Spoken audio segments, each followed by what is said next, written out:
ओम शांति। इस उपाय को करने से आपके ऊपर कलयुग का प्रभाव नहीं पड़ेगा, वरना कलयुग किसी को नहीं छोड़ता है।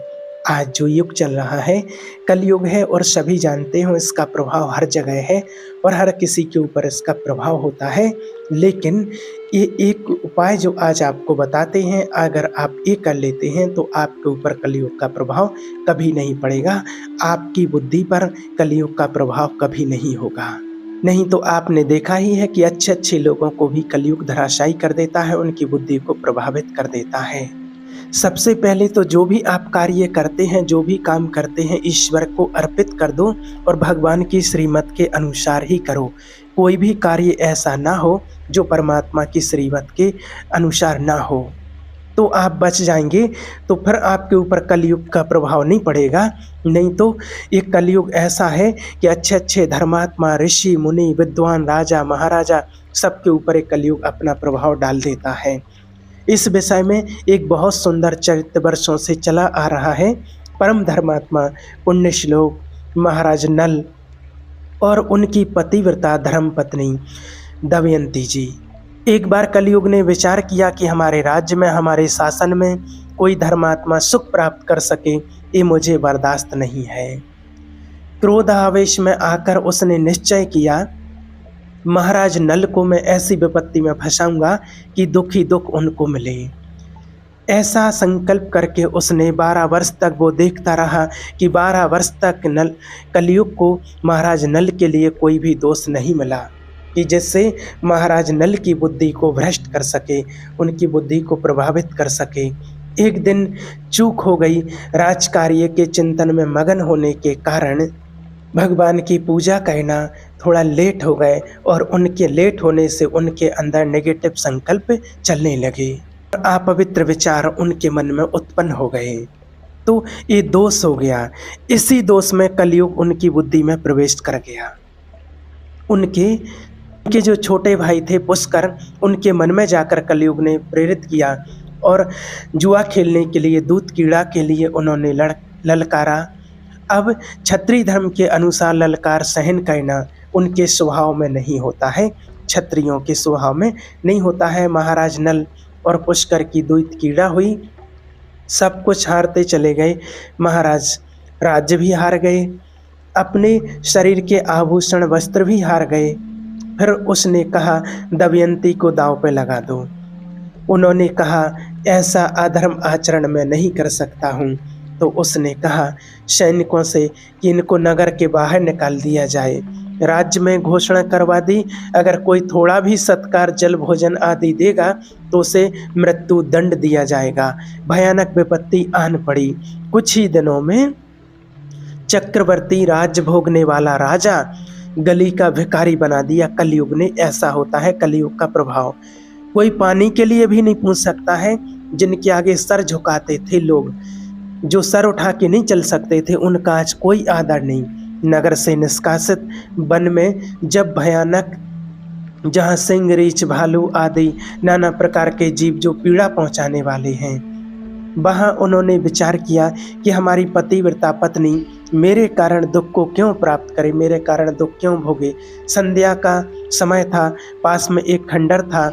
वहाँ उस जंगल में जाकर के उन्होंने कहा कि ये मार्ग जाता है पहाड़ी के पीछे से सरोवर, फिर एक ऋषियों का आश्रम मिलेगा, वहाँ से फिर आप किसी भी नगर में जाकर के आप रह सकते हैं, क्योंकि मेरे ऊपर विपत्ति आई है, मुझे लगता है तो मैं दुख नहीं भोगना चाहिए।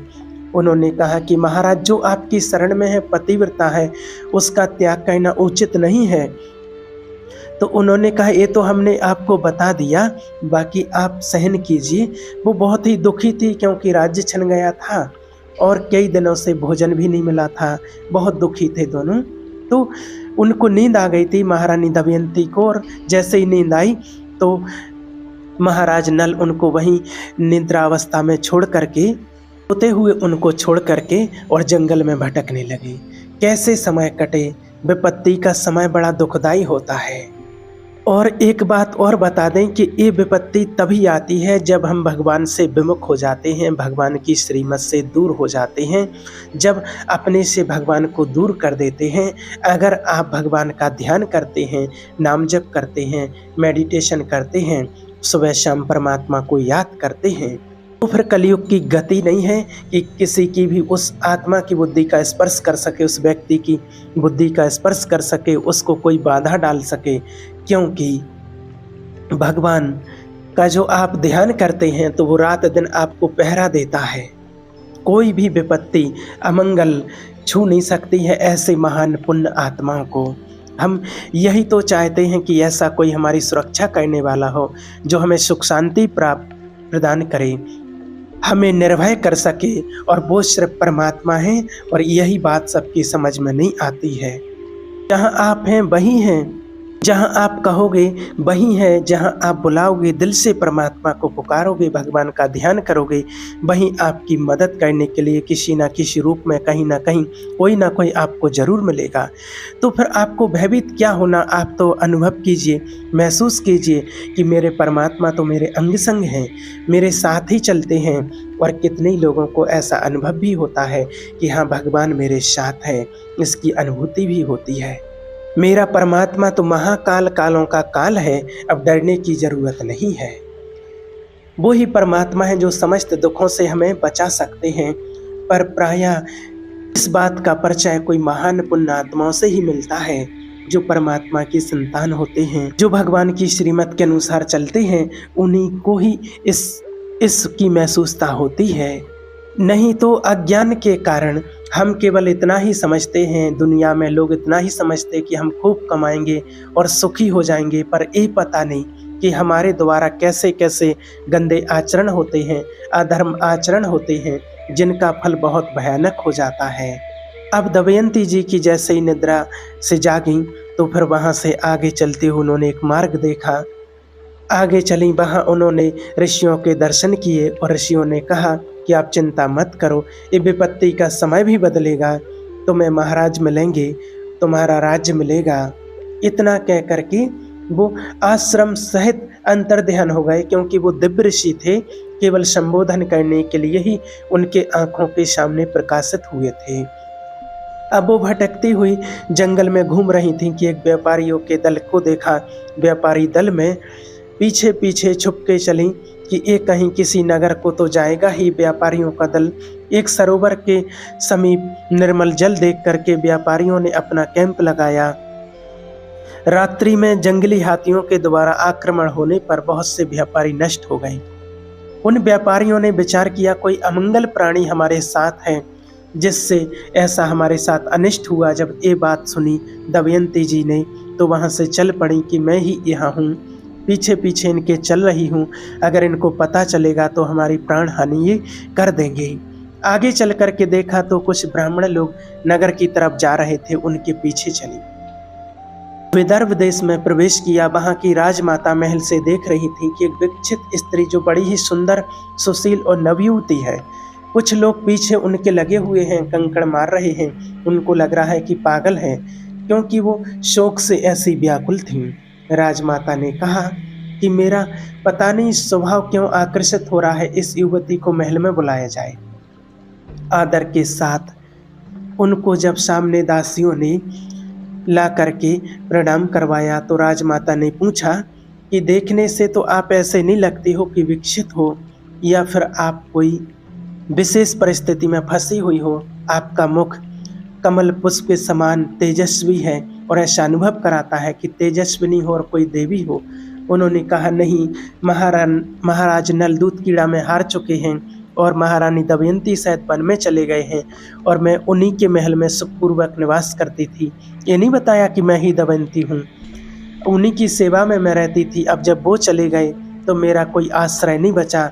अगर राजमाता आप कृपा करें तो मुझे आश्रय दे दें तो आपका बहुत उपकार होगा। पर मेरा एक नियम है, मैं एक पतिव्रता हूँ, किसी के चरण नहीं धोऊंगी, किसी का जूठन नहीं खाऊंगी, किसी पुरुष से संभाषण भाषण नहीं करूंगी, केवल ब्रह्म ऋषियों से ही बात कर सकती हूँ।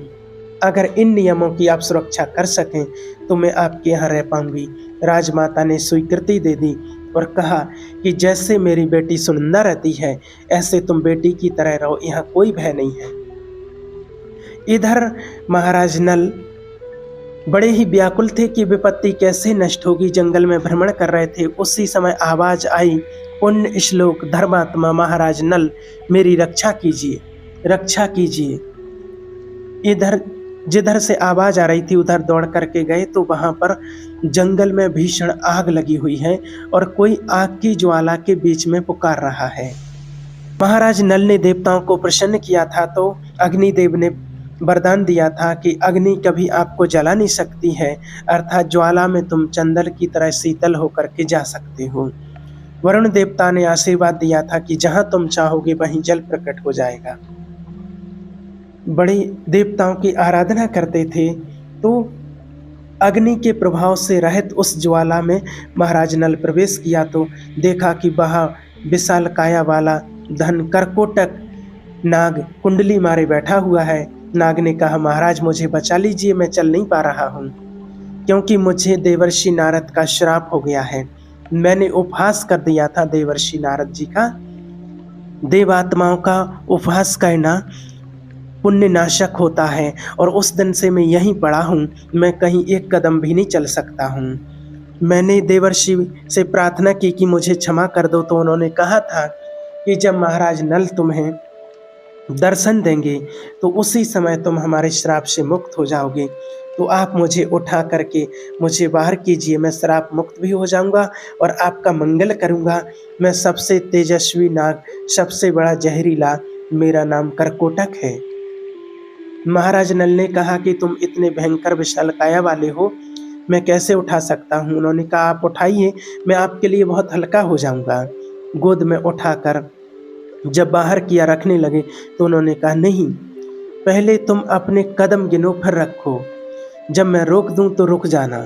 1 2 3 4 5 6 7 8 9 और जैसे ही 10 हुआ, जैसे ही 10 किया और सर्प ने डस लिया महाराज नल को। महाराज नल ने कहा, धोखा क्यों किया तुमने? तुम कहते थे तुम्हारा कल्याण करेंगे, हमने तुम्हारी प्राण रक्षा की और तुमने हमें डस लिया। बोले, मैं तेजस्वी नाग हूँ, मेरा प्रभाव विष का संकल्प के अनुसार होता है। तुम्हारे शरीर पर बिल्कुल भी प्रभाव नहीं पड़ेगा जहर का।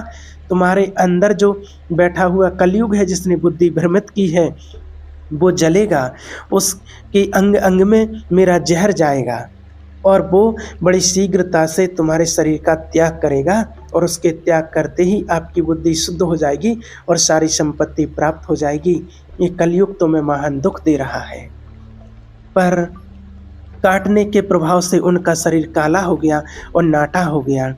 तो उन्होंने कहा, ये क्या हुआ? मेरा नल रूप जो था वो तो अंतर्हित हो गया है। तो बोले, ये तुम्हारे काम में आएगा, चिंता मत करो, क्योंकि शत्रु राजा तुम्हारा नाश कर देगा, इसलिए अब तुम्हें कोई पहचान नहीं सकेगा। आज से तुम्हारा नाम बाहुक होगा, तुम अपने को बाहुक कहना।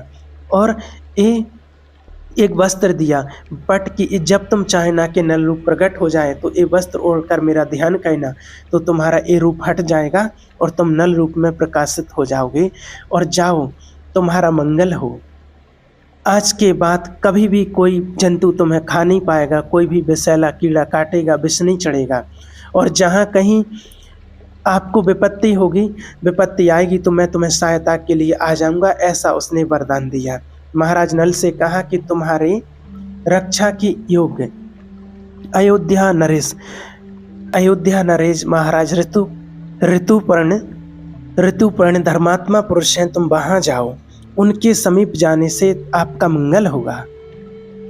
बाहुक अर्थात महाराज नल राजा ऋतुपर्ण के समीप गए और कहा, महाराज मैं समस्त कलाओं में प्रवीण हूँ, विश्व में कोई अश्विद्या का ऐसा ज्ञाता नहीं जो मेरे समान हो। तीव्रगामी रथ से यात्रा बहुत कम समय में पूर्ण कराना, ये मेरा हस्त लाभ होगा। जब महाराज नल जुआ खेल रहे थे तो दमयंती जी ने देख लिया था कि अब इनकी बुद्धि अपवित्र हो गई, इसलिए अपने कुमारी और कुमार, बेटा और बेटी को इंद्रसेनी को अपने पिता के पास भेज दिया था मायके। और अपने सारथी जो महाराज नल के सारथी थे उनका नाम वार्ष्णी था, उनसे कहा था कि तुम रथ और घोड़े और हमारी पुत्र पुत्री को पिता के पास छोड़कर वहाँ से चले जाना, और जहाँ तुम अच्छा समझना वहाँ रुकना जब तक हमारा समय ना बदले, और जब समय बदल जाए तो तुम अपना पुनः सारथी पद पर आकर विराजमान हो जाना। तो वो संयोग से वो अयोध्या नरेश की सेवा में ही थे। जब वार्ष्णी ने देखा कि इसकी बात और इसके गुण और इसका आभास तो मेरे महाराज नल के जैसा है, लेकिन रूप नहीं है, संकुचित हो गए और अपने साथ रख लिया, क्योंकि वो ही घोड़ों की सेवा में थे, उनको सारथी पद मिला हुआ था। इधर दमयंती जी के हृदय में बड़ी वेदना हो रही थी कि मैं तो महल में रह रही हूँ, लेकिन मेरे पति प्राणेश्वर महाराज पता नहीं किस विपत्ति को सह रहे होंगे। जब कुमार कुमारी वहाँ छोड़े गए तो उनको पता चला परिस्थिति का, तो उन्होंने ब्राह्मणों को बुलाया और दक्षिणा दे करके कहा कि आप सभी दिशाओं में जाइए और सब जगह खोज कीजिए। अगर नल दमयंती का पता आप लगा लेते हैं तो आपको कई हजार गौएं और नगर आपकी सेवा में समर्पित करेंगे। वहां जाकर राजमाता से कहा, तुम्हारे यहाँ कोई नवयुवती दासी आई हुई है, हम दर्शन करना चाहते हैं। जब देखा तो बचपन से उन्हें देख रहे थे दमयंती जी को, क्योंकि वहीं राज दरबार के पुरोहित थे। देखते ही उन्होंने कहा कि बेटा तुम अपने मस्तक को धोइए, क्योंकि मस्तक में इनके दिव्य चिन्ह था जो बचपन से वो पहचानते थे। ज्यों धोया मस्तक तो समझ गए कि दमयंती है। राजमाता से कहा, ये कोई दासी या शैलेंद्री नहीं है। ये राजमाता के पास जाकर अपने हृदय की बात कही और कहा कि हम चाहते हैं कि कुछ गुप्त रूप से ब्राह्मण भेजे जाएं, जिनको मैं इस लोक से कहूँगी और हर सभा में, हर नगर में जाकर के इस लोक का गायन करें। और अयोध्या पहुंचे वो ऋषि मुनि और ऋतुपर्ण की राज्यसभा में जब वो श्लोक गाया तो एक बाहुक रूप में महाराज नल थे, सभा से बाहर निकले और एकांत में उस ब्राह्मण से मिले और उस श्लोक का उत्तर दिया। दमयंती ने कहा था, जो शब्द बोले जाएं वैसे ही शब्द हमारे सामने कहा जाए। ब्राह्मण लोग आए और बताया कि दमयंती जी से कि राजचंद तो कोई नहीं दिखाई दे रहा था, वो महाराज ऋतुपर्ण के सारथी हैं, काला शरीर है, नाटा सा स्वरूप है। पर उन्होंने उत्तर में आपके श्लोक का यही दिया था कि कोई भी पतिव्रता पत्नी अपने पति पर दोष नहीं करती है। दमयंती जी ने कहा, निश्चित महाराज नल ही हैं, दूसरा कोई नहीं, पर रूप क्यों नहीं है ये मुझे पता नहीं है। दमयंती जी ने कुछ ब्राह्मणों को भेजा कि केवल महाराज अयोध्या नरेश से जाकर के कहो कि दमयंती ने वर्ण करने के लिए दूसरा स्वयंवर रचा है। बहुत से राजा और राजकुमार आए हैं, आपका भी निमंत्रण है, पर वो बड़ी शीघ्रता से स्वयंवर रचा गया है, इसलिए समय नहीं है, सुबह ही स्वयंवर है, ऐसा बोलना जाकर के। ब्राह्मणों ने ऐसा ही कहा जाकर के। ऋतुपर्ण जी ने दमयंती का स्वरूप, सौंदर्य, महिमा सब सुनी हुई थी। उन्होंने कहा कि कोई हमें सुबह तक पहुंचा ही नहीं पाएगा, 100 योजन अयोध्या से दूर है, कैसे पुण्यकपुर में हमें सुबह तक कोई पहुंचा सकता है। तो सारथी बाहुक ने कहा, सुबह तो बहुत समय होता है महाराज, मैं संध्या होते होते आपको पहुंचा दूंगा। तो उनने कहा, बातें बनाने से नहीं होता है, बहुत बड़ी यात्रा है, 400 कोस दूर है, और रथ से इतने कम समय में पहुंचा देना। उन्होंने कहा, महाराज मेरी यही असविद्या है। और जैसे ही रथ चलाना शुरू किया और दमयंती जी के वो महाराज नगर के नज़दीक पहुंचे और दमयंती जी को आभास हो गया कि महाराज नल पधार चुके हैं। ऐसा रथ तो केवल महाराज नल चला सकते हैं, पर यहाँ 3 लोग दिखाई दिए, एक महाराज ऋतुपर्ण, दूसरा वार्ष्णी और तीसरे वो जो काला और नाटा। तो महाराज नल कहाँ हैं?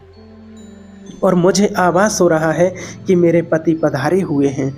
जो सत्य पे चलता है उसका हृदय कभी मिथ्या संकेत नहीं करता है, जो सत्य बोलता है उसकी वाणी कभी मिथ्या नहीं होती है।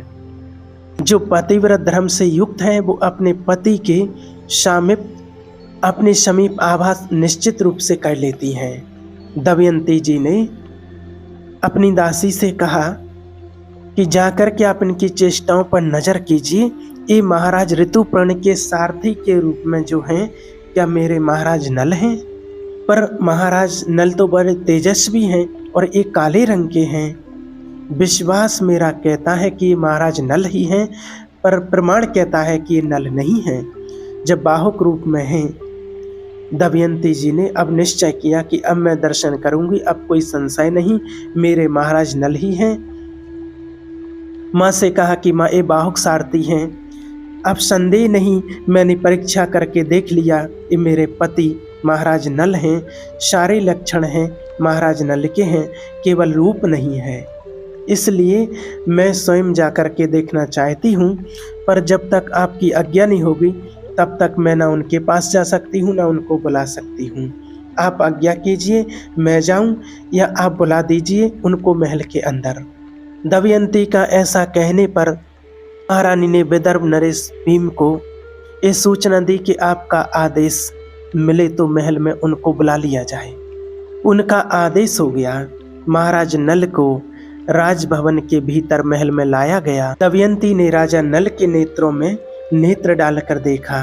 देखिए, सब कुछ छुप सकता है लेकिन नेत्र नहीं छुप सकते। मुझे पता चल गया है, तुम जान गई हो कि मैं कौन हूँ। राज्य नष्ट हो गया, सारी विपत्तियां थीं। अगर उस समय कलयुग मेरी बुद्धि में बैठा था और मैं तुम्हें त्याग न देता तो पता नहीं तुम कौन से संकट में फंस जाती। इसलिए मैंने तुम्हें त्याग किया था। मैंने धर्म से चल करके, तपस्या के द्वारा कष्ट सह करके कलयुग को परास्त कर दिया है। अब हमारे दुखों का अंत हो गया है। ये पापी कलयुग जिसकी भी बुद्धि में बैठ जाता है उसका सर्वनाश कर देता है। इसने मेरा भी सर्वनाश कर दिया। मैंने तो कुछ किसी का बिगाड़ा नहीं, पर ये बैठ करके हमारा ये युग धर्म का प्रभाव है। इस बात को सभी अच्छे से समझ लीजिए कि इतने धर्मात्मा की बुद्धि को भ्रष्ट कर सकता है कलयुग, तो आज के इंसान तो हम कहाँ लगते हैं। इसके लिए एक ही उपाय है, इसके प्रभाव से मुक्त होने का सिर्फ एक ही उपाय है जिससे आप बच सकते हो, नहीं तो ये बहा के ले जाएगा। कलयुग केवल नाम आधारा, सुमर सुमर नर उतरहि पारा। यदि आप नाम जप करते हो, भगवान का ध्यान करते हो, आप सच्चे मन से परमात्मा की आराधना करते हो, ध्यान करते, मेडिटेशन करते, तो कलयुग का प्रभाव आपकी बुद्धि पर नहीं पड़ेगा। ये अपने प्रभाव में प्रभावित नहीं कर पाएगा। इस बात को आप मान लीजिए। परमात्मा के ज्ञान के द्वारा, परमात्मा के ध्यान के द्वारा सभी को पता है कि अगर हम कोई गलत कार्य करेंगे, गलत आचरण करेंगे तो उसका दंड मिलेगा, और ये करवाने में सामर्थ्य है कलयुग, बस वो यही देखता रहता है, इसका प्रभाव है। अगर बच सकते हैं तो आप सिर्फ और सिर्फ भगवान के नाम से, इसलिए कि चाहे कोई किसी उम्र किसी अवस्था में हो, भगवान का ध्यान तो कोई भी कर सकता है। बच्चा हो, युवा हो, जवान हो, वृद्ध हो, कोई भी हो, एक परमात्मा का ध्यान तो कोई भी कर सकता है, और वही परमात्मा का ध्यान ही आपको बचा सकता है इस कलयुग से भ्रष्ट होने से। नहीं तो आपकी बुद्धि को प्रभावित करके भ्रष्ट कर देता है। जो भगवान का ध्यान करते हैं उनके ऊपर कलयुग का कोई प्रभाव नहीं होता है। ओम शांति।